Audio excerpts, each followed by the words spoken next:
সেই সংস্থার সম্মানিত সদস্যবৃন্দ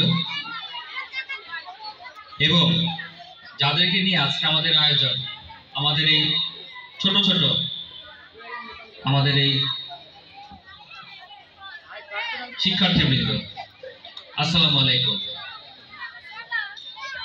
আজকে খুব চমৎকার একটা অনুষ্ঠান আয়োজন করা হয়েছে। আমি আজকের এই অনুষ্ঠান যে আয়োজন করা হয়েছে, যে ভেন্যু, আমাদের এই স্কুলের সম্মানিত প্রধান শিক্ষক মহোদয়কে অসংখ্য ধন্যবাদ জানাচ্ছি এবং আয়োজক প্রতিষ্ঠানকেও অসংখ্য ধন্যবাদ জানাচ্ছি যে তারা এই সময়ে এসে আমার মনে হয় খুবই যুগোপযোগী একটি অনুষ্ঠান, যেটা আসলে হওয়া প্রয়োজন।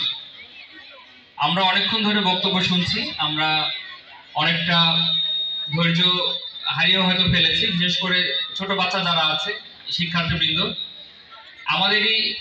আমাদেরই বসে থাকতে অসুবিধা হয় অনেকক্ষণ বক্তব্য শুনতে, তো সেখানে বাচ্চারা যে ধৈর্য ধরে বসে আছে, আমার কাছে খুব ভালো লাগছে এটা। পাশাপাশি আমাদের অনির্বাণ সামাজিক সংস্থার যারা কর্মী আছেন, তারাও আছেন আমাদের মাঝে।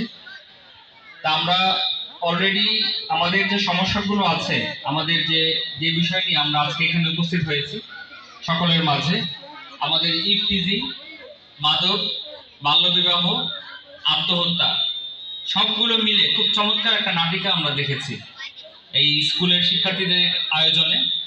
আমি একটা জিনিস লক্ষ্য করেছি, যতক্ষণ নাটক চলছিল অনেক সমস্যা ছিল, এখানে অনেক ডিফিকাল্টিস ছিল, সাউন্ডের প্রবলেম হচ্ছিল, কথা শোনা যাচ্ছিল না।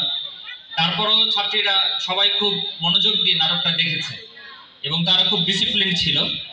বক্তব্য শুরু হওয়ার পরে তাদের আসলে কিছুটা ধৈর্যচ্যুতি ঘটেছে বলে মনে হচ্ছে। আসলে বর্তমান সময়ে এসে আমাদের এটা একটা বড় একটা সমস্যা, এটা আসলে অনেকেই হয়তো বলছে না, যে আমরা কিন্তু মনোযোগ ধরে রাখতে পারছি না।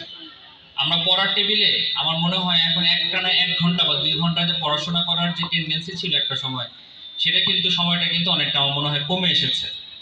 এখন কিন্তু মাদক বিভিন্ন দিকে মানে আমাদের সর্বগ্রাসী আমাদের যে মনোভাব বা যেটা আমরা দেখতে পাচ্ছি,